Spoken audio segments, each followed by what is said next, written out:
ya tocamos este tema de cerebro, es importante recordar quizá la parte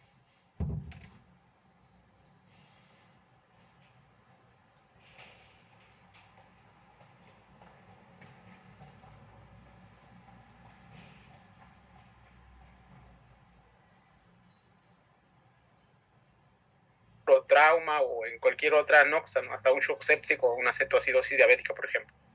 Entonces, para eso, cuando nosotros ya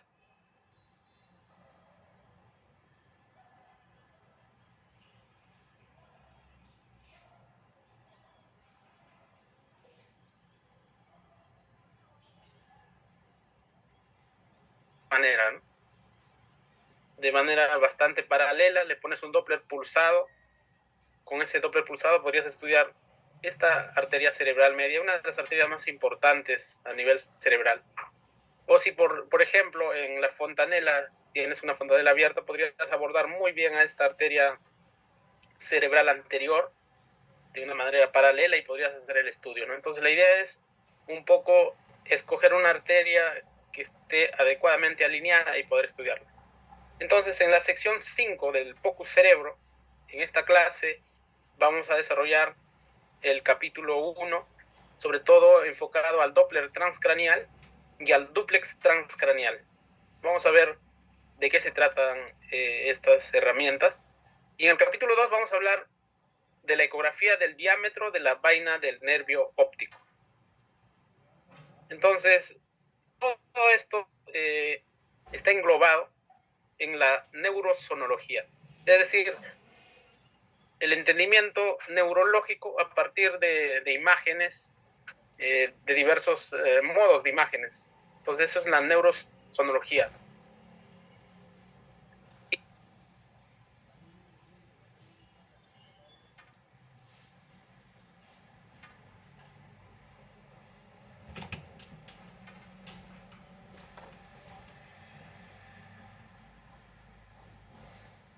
Arterial, nos fijamos, están los percentiles, está perfecto. Y no nos damos cuenta que quizá uno de los órganos que al final va a dar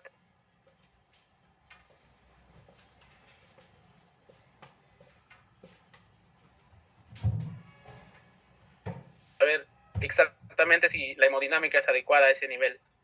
Entonces, de manera que una imagen como esta, a través de la fontanela,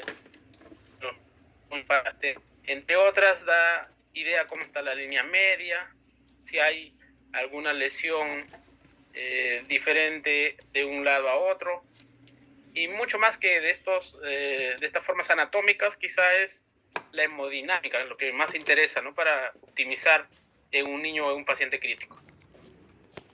Como ya es costumbre, en toda clase no va a faltar esto, lo de la insonación, es decir, el uso del transductor, en este caso POCUS, es decir, en el lugar donde usted encuentra al paciente. Eso es lo que usted tiene que aprender. Simplemente llevar el ecógrafo a donde está el paciente, no al revés. Y entonces usted puede insonar, como en este caso, a través de una fontanela con un transductor convexo. Tiene una arteria cerebral anterior bien alineada, pone el Doppler pulsado y sale la imagen en el espectro. Entonces, todo este concepto de insonación en POCUS es exactamente así. Después de que usted sabe bien la historia clínica, o por lo menos lo importante de la historia clínica, y usted haber examinado al paciente y hacer una extensión del examen. De pronto está anisocórico. ¿Por qué está anisocórico? Responderse a eso. Tuvo un trauma cráneoencefálico. Muy bien, vamos a ver, ¿tiene hipertensión intracraniana o no? Porque si ustedes hacen al revés, insonan sin saber a qué paciente están insonando, muchos errores se pueden cometer. Así que ese es el principio.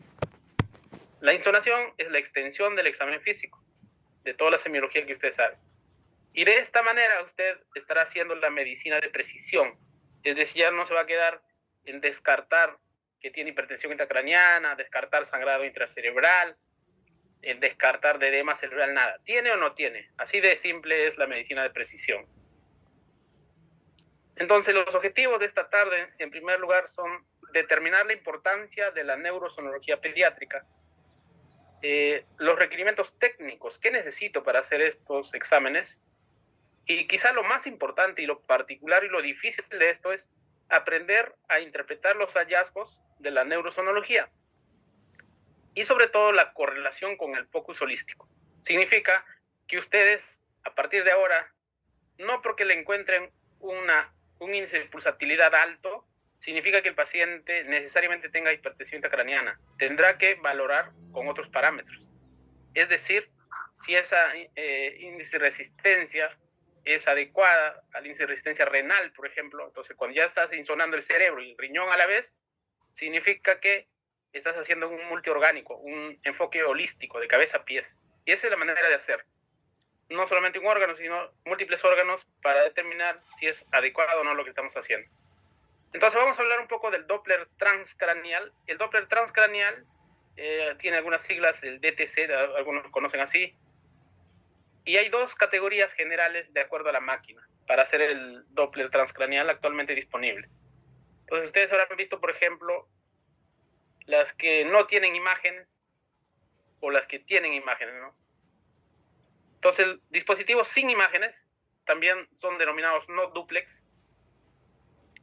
Y los dispositivos con imágenes son los denominados duplex. Para hablar en términos sencillos, lo que nosotros vemos, los ecógrafos que hemos estado haciendo en las prácticas, estas nos van a dar imágenes, por lo tanto van a ser tipo duplex. Hay otros Doppler que simplemente es a ciegas, esas son no duplex. Y la tendencia actual es esta. El 86%, y de lejos la balanza se indica hacia ese lado, es el Doppler transcranial con imágenes. Es decir, con un ecógrafo que usted cuenta en su servicio, con eso a la vez hace corazón, cerebro y etc. Y el 24% usa el Doppler transcranial sin imágenes, es decir, esos Doppler hechos, entre comillas, a ciegas, full oído, como llamar así, ¿no?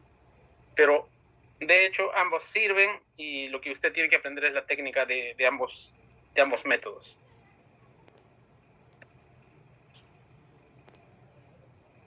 Entonces, vamos a aprender en primer lugar la forma de la onda, cómo es la forma de la onda normal, para que usted rápidamente, con un solo vistazo, puede darse cuenta cómo es un Doppler transcranial patológico. Este es el equipo del Doppler que no da imágenes, es decir, ha hecho a ciegas. Sus transductores son como unos lápices, así como unos pinceles, de baja frecuencia, generalmente de 2 MHz, baja frecuencia para que pueda atravesar el hueso del cráneo y poder insonar. Y las imágenes que más o menos van a salir serían de la siguiente manera.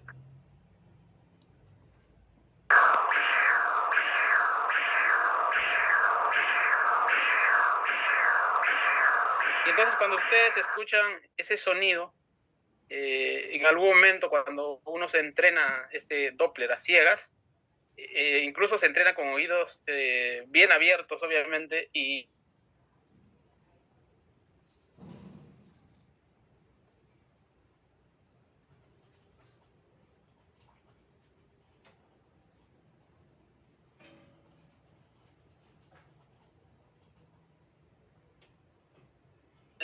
tienes en el tiempo cómo se comporta la velocidad del flujo sanguíneo.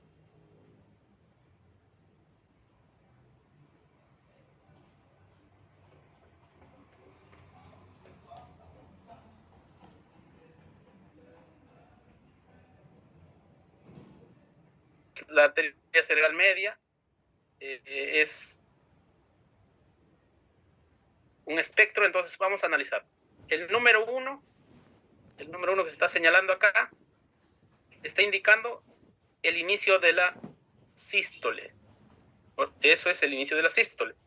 El número 2, que es muy importante tener en cuenta, es el pico de la sístole. Eso es lo que vamos a usar para cálculos, pico de sístole, es decir, el pico máximo.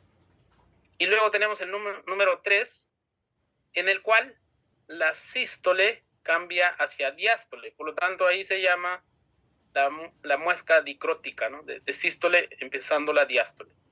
Y finalmente, otro punto importante, al igual que el número 2, es el número 4 que está señalando la velocidad al final de la diástole. Entonces, para hacer los cálculos, lo que necesitamos es la velocidad pico de la sístole y la velocidad al final de la diástole. Con eso salen los índices que vamos a aprender. Entonces, si este es un trazado normal, este es un trazado patológico. ¿Por qué se da cuenta usted que es un trazado patológico? Porque tiene un pico sistólico bien alto y una diástole disminuida. Usted sabrá que en el cerebro hay zonas que se irrigan en sístole y hay zonas que se irrigan en diástole. Entonces, de hecho, cuando tiene picos sistólicos muy altos, lo que vemos acá es esta imagen picuda, ¿no? Igual puedes identificar el pico sistólico, el dicrótico, la velocidad al final de la diástole. Entonces, nótese cómo es un flujo normal en el cual tienes una buena diástole versus un flujo que no es normal con picos sistólicos. O sea, mucha sístole y poca diástole, ¿no? En otras palabras. Y de ahí ya viene el cálculo del índice de pulsatilidad de resistencia que vamos a aprender más adelante. Entonces, cuando nosotros nos imaginamos al polígono de Willis, más o menos el cerebro vamos a tener de esta manera.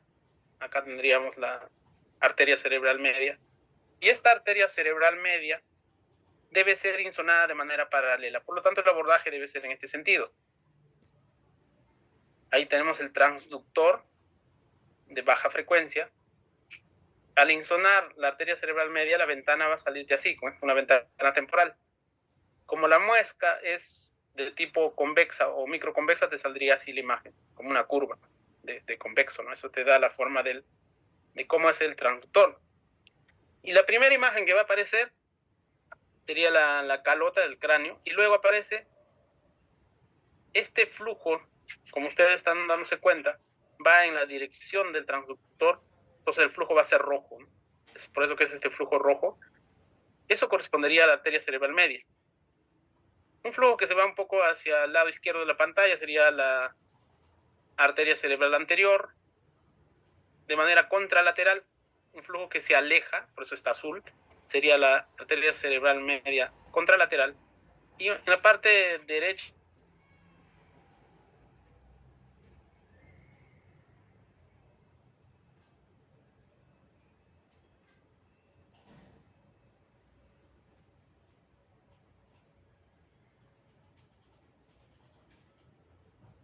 ante el problema del paciente. Entonces, como usted ya tiene la arteria cerebral media, lo único que tiene que hacer es activar el Doppler pulsado. El PV doble que ve en el ecógrafo activa y selecciona exactamente, este es el cajón de selección, la arteria que quiere insonar sería la arteria cerebral media, bien alineada.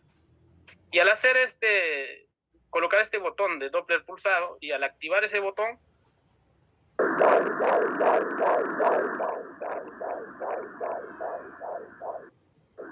te sale esa imagen.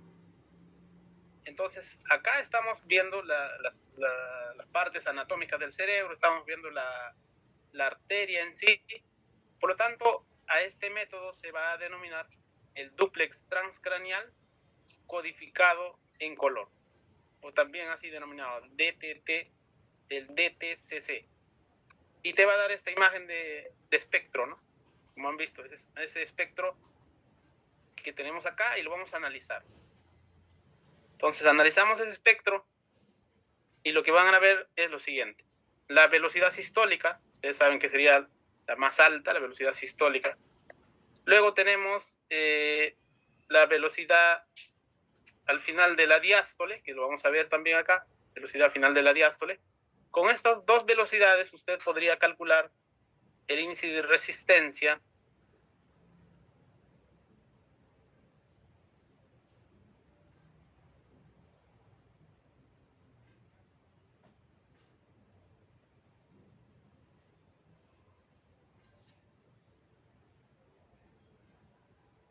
fiebre, mareos, de 2 semanas de evolución más o menos.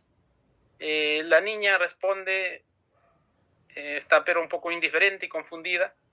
4 años ya debería estar bastante activa. La piel está pálida, moteada y los segmentos distales de las extremidades inferiores frías. La vía aérea es permeable, la frecuencia respiratoria es 40, pero no hay signos de disnea. El pulso es alrededor de 240 latidos por minuto, débil. La temperatura 37, presión arterial 70-50 y el llenado capilar entre 4 a 6 segundos. Haciendo el ABC le pone oxígeno con una mascarilla de con mascarilla de reinhalación, y al colocar el monitor, mientras está haciendo esto, colocando un oxímetro de pulso, la niña pierde el conocimiento, deja de responder y pierde el pulso. Entonces estaba chocada, todos esos signos que pueden ver ya dicen que es de shock en una sola vista. Y lo que va a pasar es, si es que no se hacían rápidas las cosas, vas a tener una parada cardíaca, ¿no? Ella está en paro cardíaco, va reanimando. En tiempo real puedes corroborar que tiene asistolia, por ejemplo, o podría tener otro ritmo. Y mientras reanimas, podrías usar, va a haber un tema de focus en la reanimación. Acá puedes ver cómo está haciendo las compresiones torácicas. Y el cerebro, que es más importante, luego se reevalúa, ¿no? Entonces ya hay trabajos de algunos años atrás, cómo se usa el Doppler transcraneal en la resucitación de la parada cardíaca. Si en el tiempo este paciente, luego de regresar a la circulación espontánea, usted le hace un Doppler transcraneal y encuentra así espigas sistólicas, porque solo son puntiagudas, no hay diástole, estas espigas sistólicas en ese momento es compatible con muerte encefálica. Si esto perdura en el tiempo, espigas sistólicas con una diástole reverberante por debajo de la línea de base, también es patrón de muerte encefálica. Si esto a las siguientes 6 horas sigue con el mismo patrón, ese paciente está en muerte encefálica y usted podría activar al comité de trasplante, ¿no? Entonces ya, por un lado tiene pronóstico, por otro lado tiene diagnóstico.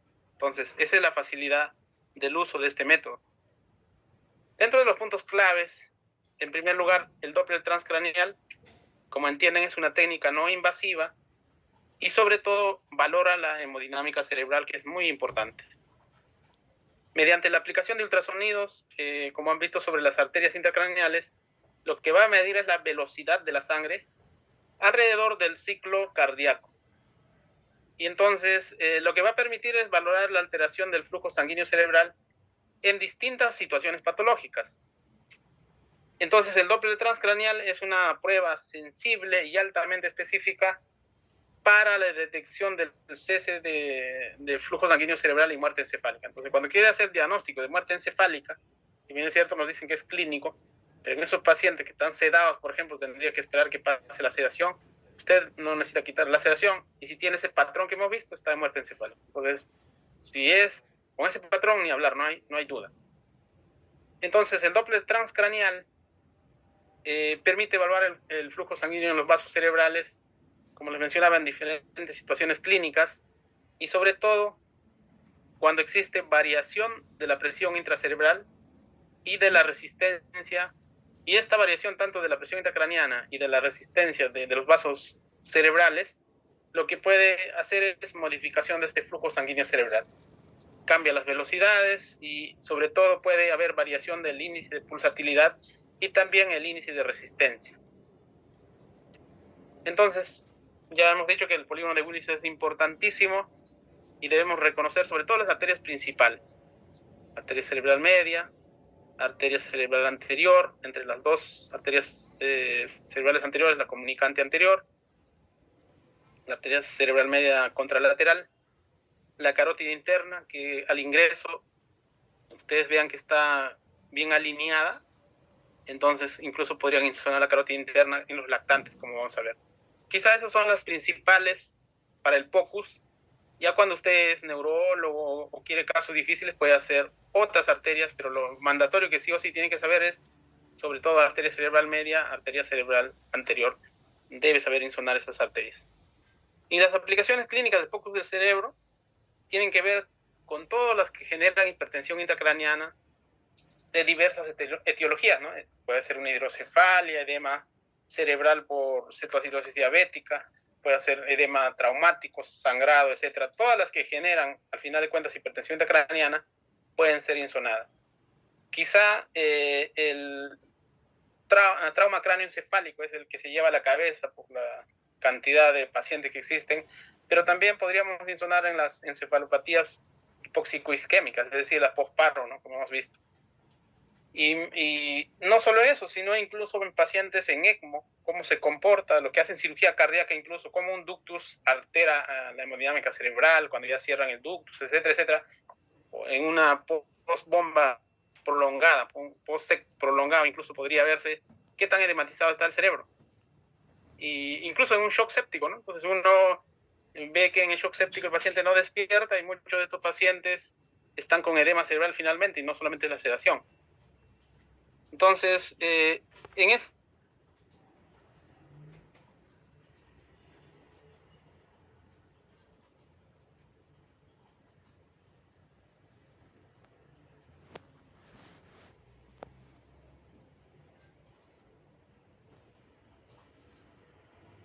Y como podemos observar, puede insonarse a pacientes con infecciones del sistema nervioso central, con algún tipo de accidente cerebrovascular isquémico,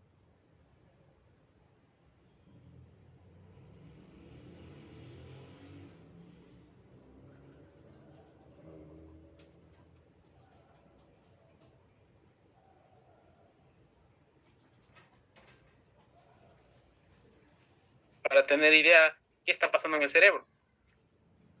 En las enfermedades metabólicas, incluso los pacientes que están en trasplante hepático o encefalopatías hepáticas también se insona y tendría idea de cómo está la presión intracraniana de ese paciente. Y en general el monitoreo postoperatorio. O sea, todo eso se puede hacer con Doppler transcraneal, no necesariamente el neurotrauma.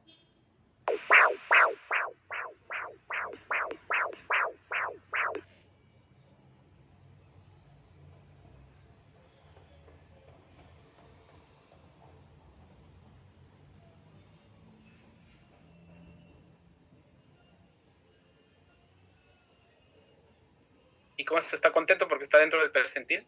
Pues que hay más de eso. La hemodinámica cerebral con noradrenalina es diferente. Miren, hemodinámica cerebral sin noradrenalina.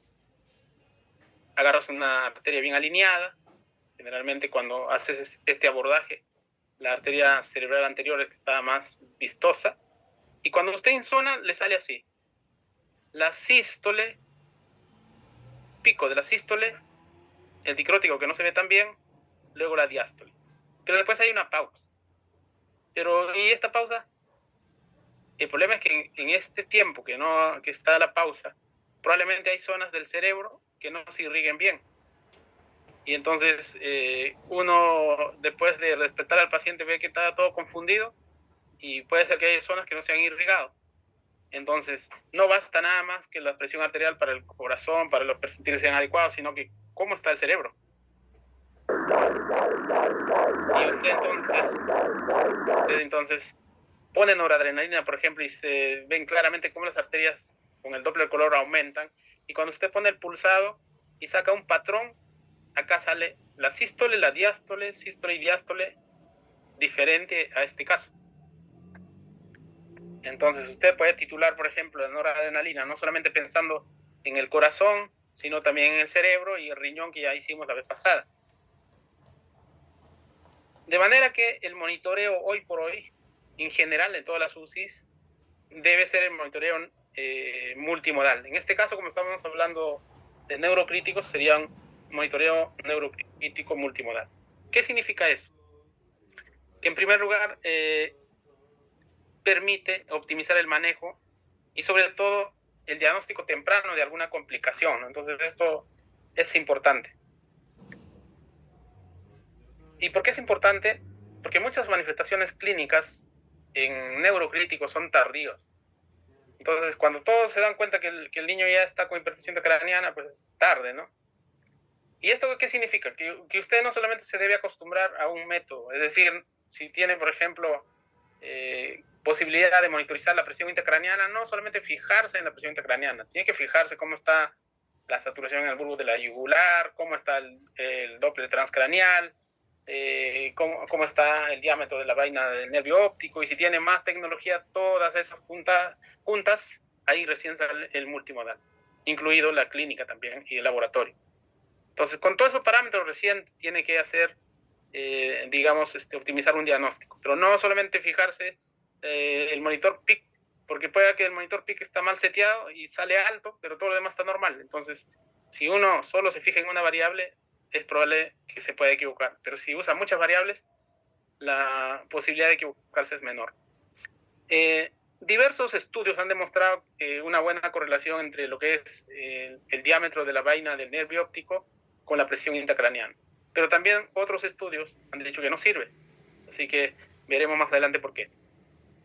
Entonces, dentro de este monitoreo neurocrítico multimodal, ya han visto que es importante el Doppler transcranial, que es a ciegas, pero es importante también cuando uno va sacando buenas imágenes. Pero cuando ahora ya sabemos el dúplex transcranial, y esto es lo que vamos a aprender con los ecógrafos que habitualmente hacemos la práctica, entonces al abordar la ventana temporal, ustedes se dan cuenta que este es un transductor que es la imagen triangular. Cuando la imagen es triangular hemos dicho que es un transductor sectorial de cardio o fase de array. Entonces, este es un transductor de cardio y con los transductores de cardio se puede hacer dúplex transcranial a través de la ventana temporal con un hueso intacto. Al hacer el abordaje, lo que uno va viendo es como una mariposa acá. Esos son los pedúnculos cerebrales. Inmediatamente delante de esta mariposa, una ala, otra ala, aparece en esta zona la arteria cerebral media y justamente lo que estoy indicando es la arteria cerebral media. Si usted pone el Doppler, lo tiene bien alineado y podría insonarlo.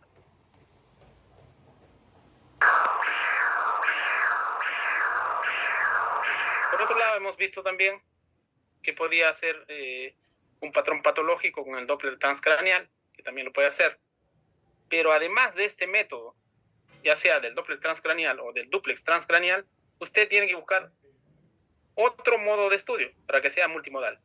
Y acá sería la insonación del nervio de la vaina óptica, ¿no? Entonces, mira, acá lo que ustedes tienen es el párpado cerrado, a veces con un tegader para que no se meta el gel. Usted insona con un transductor lineal, es decir, de alta frecuencia, y lo que va a tener es globo ocular. Y luego acá tenemos la vaina del nervio óptico. Lo que queremos medir es el diámetro de esta vaina. Entonces eso ya tendríamos dos métodos, el Doppler o dúplex más el diámetro de la vaina del nervio óptico y un poco haciéndose una idea de cómo está esta hemodinámica cerebral. ¿Y cuál es la importancia, por ejemplo?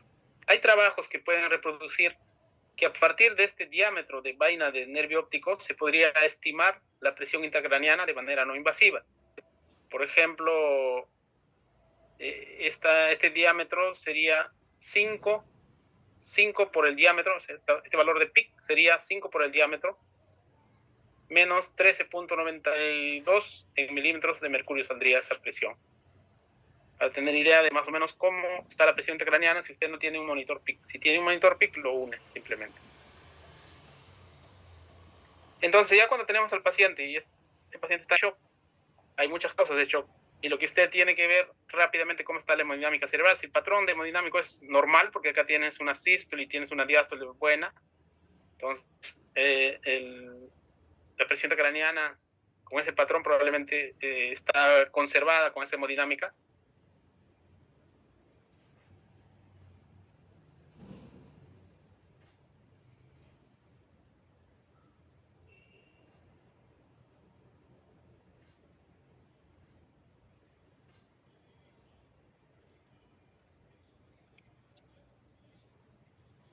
Siempre pensando de cómo está la hemodinámica cerebral. Y también podría complementar el estudio con la vaina del nervio óptico, el diámetro de...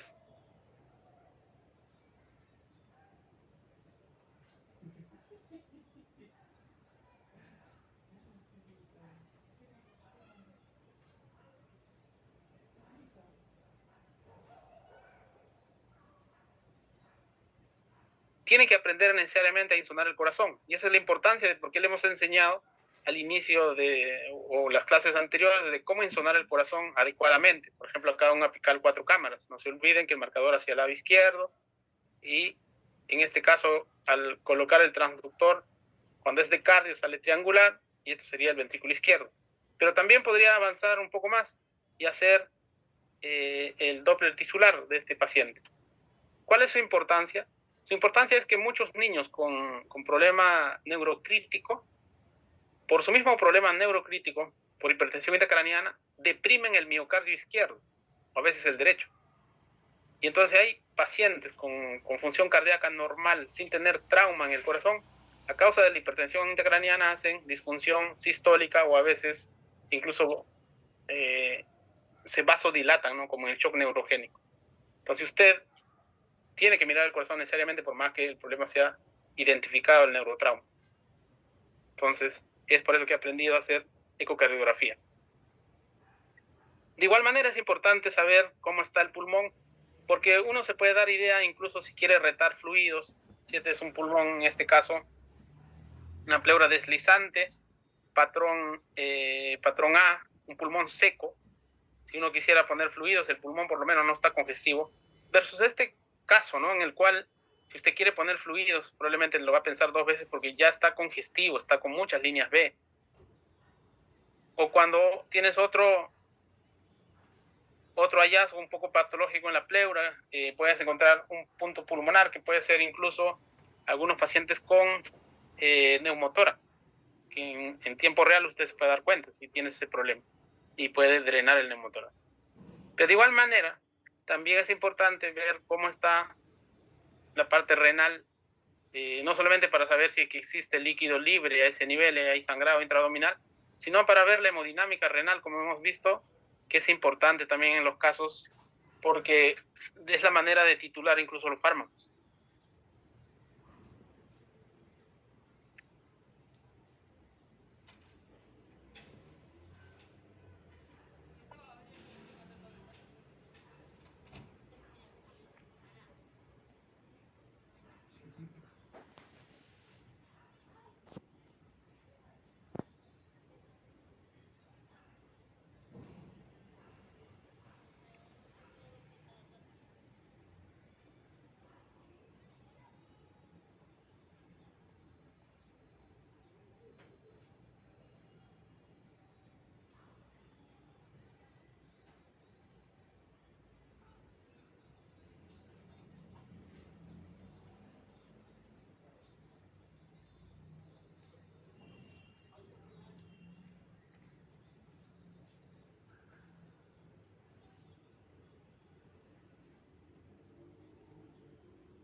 Un momento, voy a reiniciar el sistema, algo pasó, no puedo avanzar a la siguiente, así que les pido un par de minutos.